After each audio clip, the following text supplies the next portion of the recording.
Bienvenidos a Beatbox, prácticas del tecno cotorreo. El día de hoy vamos a platicar sobre los orígenes de la educación a distancia. Uy, Axel, yo anoche leí sobre un hacker de computadoras cuyo ideal es que la información sea de todos y para todos. Ah, caray, eso sí me interesa. ¿Estás lista para llevar a los y las beatboxers a las profundidades de la información libre? Claro que sí, Axel. El podcast de hoy se va a poner buenísimo. Creo que para empezar debemos de entender algunos términos. Me parece excelente, Hacker Gaby. Hacker Axel, ¿te parece bien si comenzamos con un reportaje sobre la educación a distancia?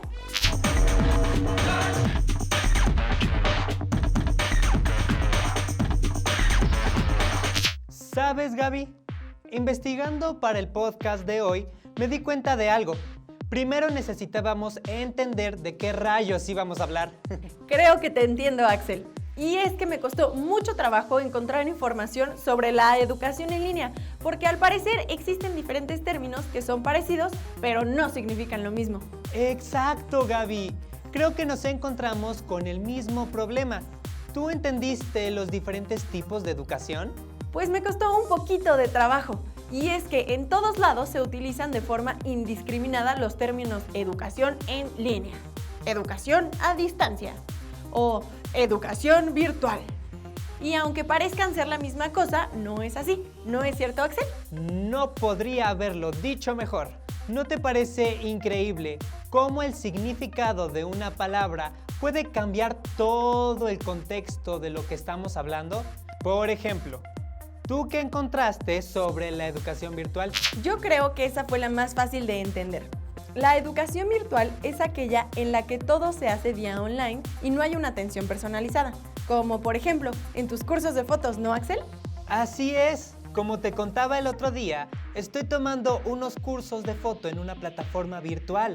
Ahí puedo ver videos a la hora que sea y casi no hay tareas.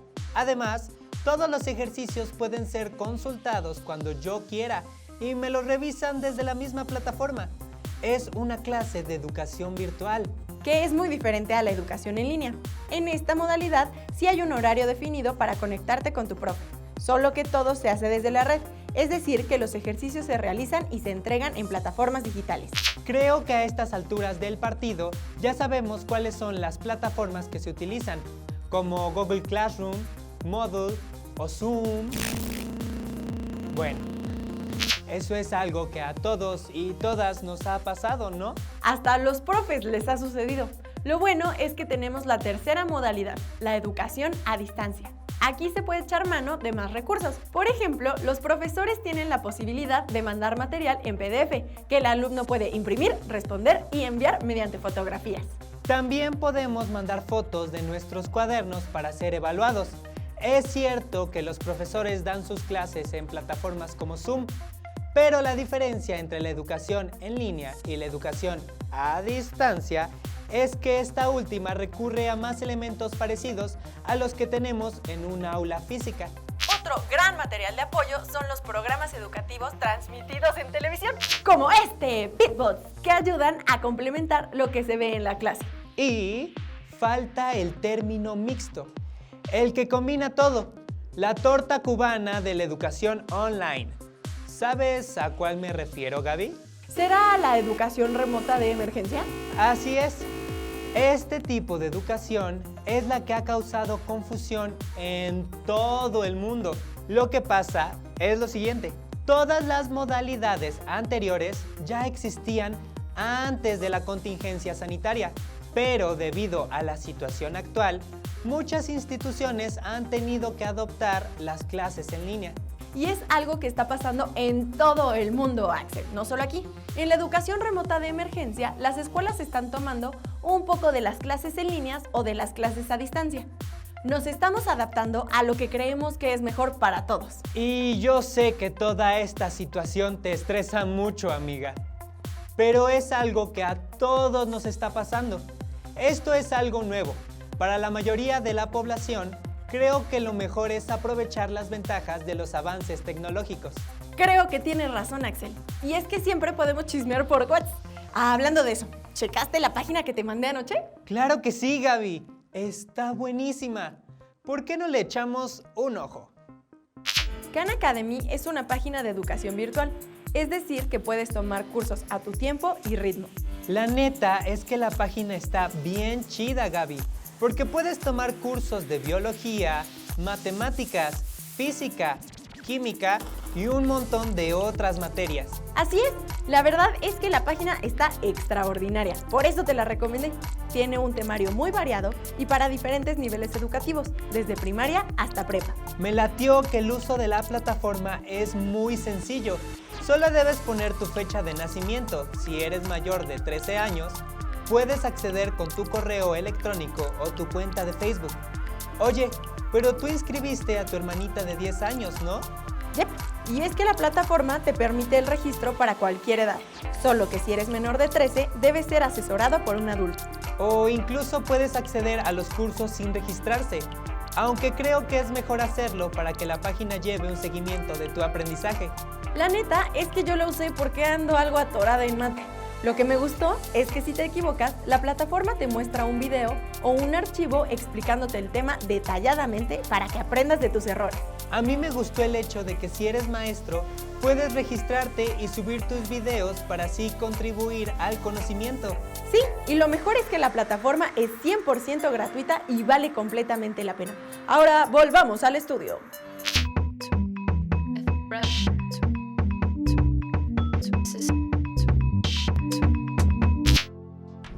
Axel y Gaby, mucho gusto de compartir con ustedes. Yo soy Dalila López, me dedico a la educación. Actualmente trabajo en Nayarit, en un área que se llama de innovación educativa.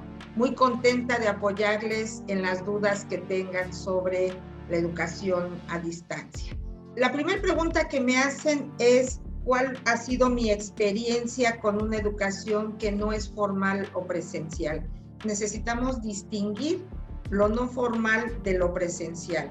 Lo no formal se refiere a que no es escolarizado, a que no se sigue un temario rígidamente establecido, y la educación presencial se refiere a si estamos frente a frente físicamente o no.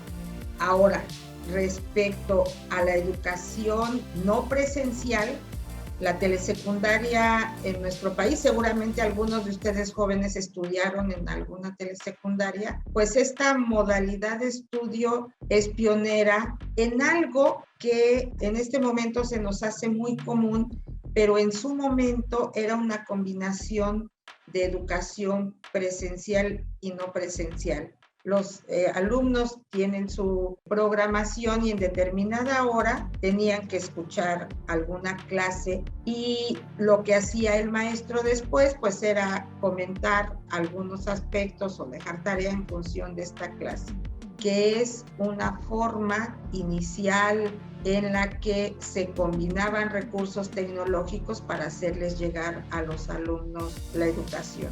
Lo más reciente que tenemos es los telebachilleratos, donde en vez de tener un docente por cada asignatura, tienen un docente mediador y reciben también los contenidos a través de señal de televisión y a través de los libros de texto. Al interior de la educación a distancia hay distintas estrategias para poder lograr esta interacción entre maestro y alumno. Una de ellas es la que se hace a través de el internet, y ahí hay distintas aplicaciones. También dentro de la educación a distancia está la que se hace a través de otros medios de comunicación como el radio, también la que se hace a través de otra combinación de medios de comunicación como son las redes sociales, los sistemas de mensajería instantánea, y también la que se hace a través de manuales o cuadernillos en el que el estudiante durante un tiempo estudia solo, luego se encuentra con su docente y continúan el aprendizaje. ¿Qué es el e-learning? El proceso de aprendizaje. No es una forma distinta de aprender, es la que ya vimos, pero es el proceso, las acciones que hacemos para poder aprender. Hagan de cuenta que tenemos nuestra aula virtual y el e-learning es lo que nosotros hacemos para aprender virtualmente dentro de esa aula. Por ejemplo, si el maestro nos pide nuestra opinión o una lluvia de ideas respecto a una pregunta en especial, lo que hacemos es hacer uso de un foro, contestar, leer lo que nuestros compañeros contestan, comentar lo que leímos de nuestros compañeros. Ese sería el aprendizaje de manera virtual. Si se dan cuenta, las cosas están ahí, pero se convierten en e-learning cuando yo las uso.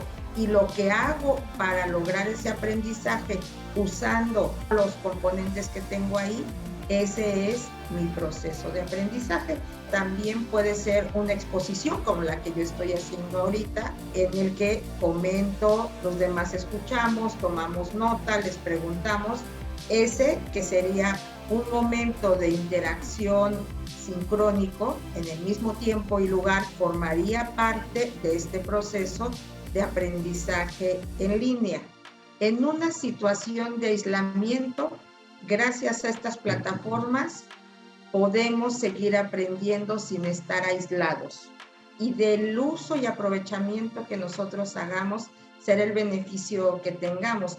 Por ejemplo, yo nunca me hubiera imaginado poder compartir con muchos jóvenes como ustedes lo que pienso de la educación a distancia, y ahora lo podemos hacer gracias a estas plataformas. A diferencia de la escuela, donde teníamos a alguien que nos estaba cuidando, que no desperdiciáramos el tiempo, ahora ya no lo tenemos. Estas plataformas dan por hecho que queremos aprender. Si usamos las herramientas para dialogar con nuestros compañeros, con nuestros maestros, podremos aprovecharlas mejor. Sin el diálogo, la herramienta se va a desperdiciar. Muchos de los movimientos sociales a favor de la humanidad se han gestado con ayuda de las redes sociales. Si alguien de ustedes está preocupado por el asunto del medio ambiente, no se conforme solamente con compilar información o ver videos sobre el medio ambiente. Busque a otras personas como ustedes que tienen la misma preocupación y establezcan contacto. Fue un placer compartir con ustedes, me da mucho gusto y me entusiasma y me ilusiona que este intercambio que tuvimos los anime a entrarle a la educación a distancia y a sacar lo mejor que se pueda de esta situación que estamos viviendo.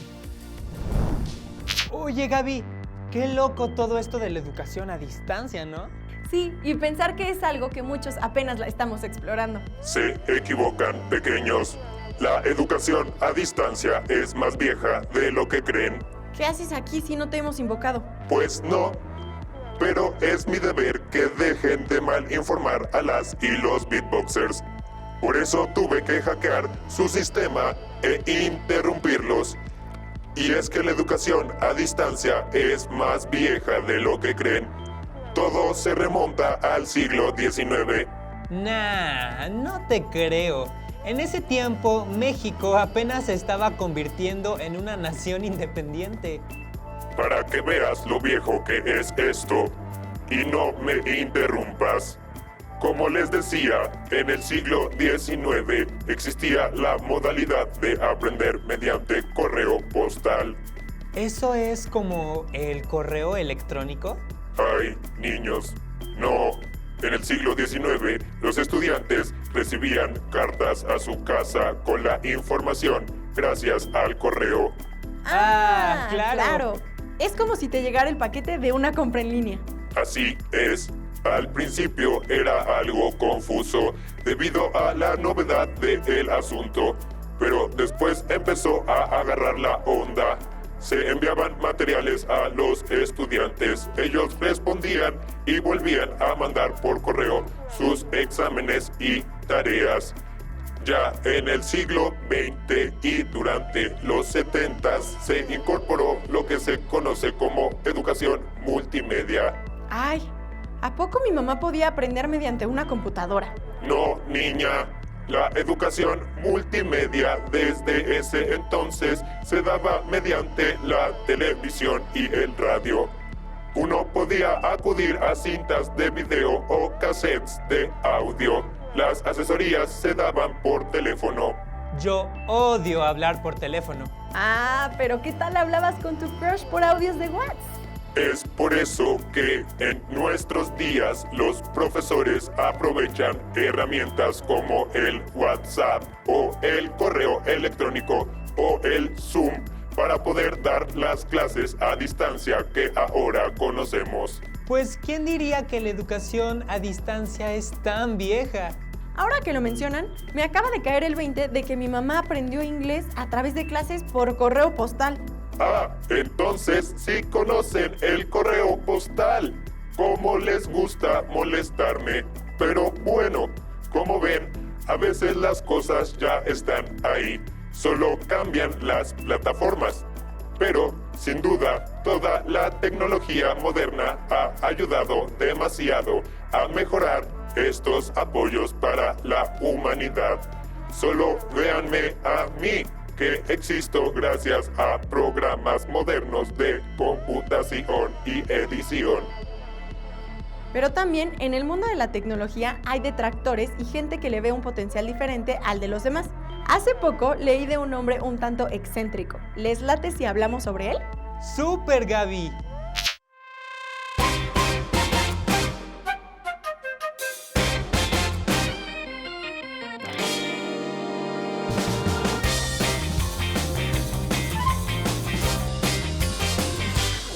Ese hombre que vemos ahí se llama Richard Matthew Stallman. Es un programador estadounidense y fundador del movimiento del software libre. Y ustedes se preguntarán, ¿movimiento del qué? Bueno, ahora les cuento. Primero deben de saber que Stallman nació en 1953 en Nueva York. Durante su juventud, a principios de los 70, fue contratado por un verano para escribir un programa de análisis numérico. Completó el trabajo tan rápido que dedicó su tiempo libre a escribir más programas de computadora. A los 18 años comenzó a estudiar física en la Universidad de Harvard y fue durante aquella corta edad que se convirtió en un hacker del Laboratorio de Inteligencia Artificial del Instituto Tecnológico de Massachusetts. A pesar de lo que se pudiera creer, su trabajo como hacker no era el de invadir otras computadoras, sino que más bien se dedicaba a darle mantenimiento a la seguridad de los equipos en aquel instituto. A finales de los 80s y principios de los 90s, Stallman creó un sistema operativo para computadoras conocido como GNU, un software libre que permitía a los usuarios la posibilidad de distribuirlo, estudiarlo, modificarlo y perfeccionarlo de forma gratuita. En pocas palabras, con este sistema operativo puedes hacer que tu computadora funcione sin la necesidad de pagarlo, pues según Stallman, el conocimiento debe estar al alcance de todos de forma gratuita. De este modo, Stallman defiende la idea de que toda la información que hay en Internet debería de ser libre y gratuita. Los libros, las películas, las series y demás, una postura bastante polémica. La única condición es reconocer la autoría intelectual de los creadores.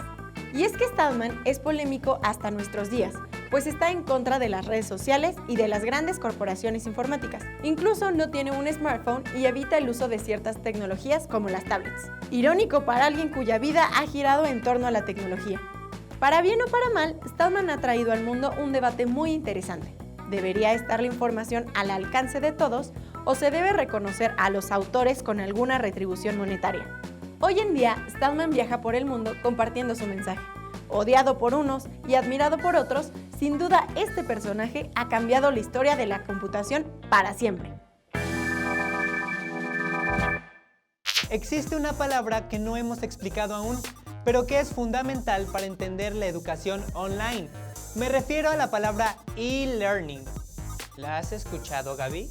Algo leí de ella, pero yo ya te conté la vida de Stallman, así que te toca explicar qué es el e-learning. Me parece justo, pues el e-learning o electronic learning es un anglicismo, es decir, una palabra proveniente del inglés y se traduce como aprendizaje electrónico. Se refiere a un tipo de enseñanza vía online que se caracteriza porque todo es a través de los medios electrónicos. A diferencia de la educación en línea, en el e-learning el profesor se convierte en una especie de tutor o guía y es responsabilidad del estudiante investigar e indagar en el tema que está aprendiendo. Es un poco más autodidacta. Ahora sí, Gaby, creo que tenemos todo lo que se necesita para entender la educación a distancia. ¿Y ustedes, beatboxers, cómo les va con las clases en línea?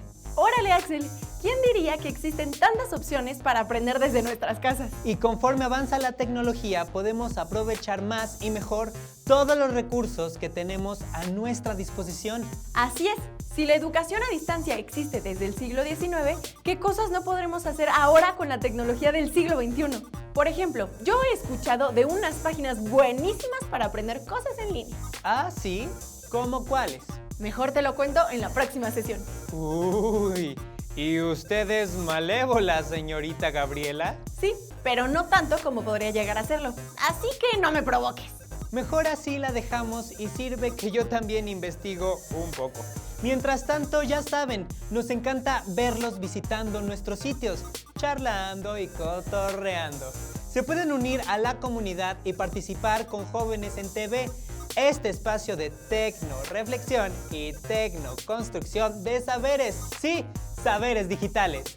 Nos vemos la próxima sesión. ¡Fuera transmisión!